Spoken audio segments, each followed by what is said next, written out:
Hello Solid Galasto, maayong adlaw sa tanan. Kumusta mo dihan tanan? So karong adlaw November 17, 2025, adlaw Lunes. Padayon na sad ta sa mga muabay na sad karon sa padayong mosalig sa tuang big time pagdo klasto dire. Abay lang gihapon, short video lang gihapon ta. No, kay gina-re-upload man pud nato ni sa tong pages god, gina-upload sa nato dito para sa katong mga wala ka subscribe diri, naka-follow lang dito mo nang gina-upload sa nato dito, pero diri gid nato na ginauna, no? So mo nang kasgaran ga short video lang ta, wala sa ta mag-live. Kung live di man nato ma-upload usab dito.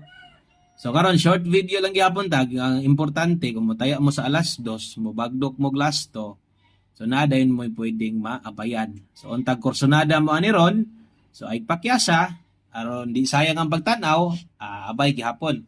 Okay, so atong bagdok class to karon una 89 baliha pod og 98, basig di nimo bali-balihon. Ikaduha 32 baliha pod og 23, bahala ginagmay lang god. Balik taya okay na kay na. Ikatulo 26 bagdoke ang 62, pwede rag respeto pagatayaan, no? O ang ulahi, syempre di man makompleto, di ni maupat-upat kita pirme, dala lubag kung kaya. Good luck. Salamat kayo.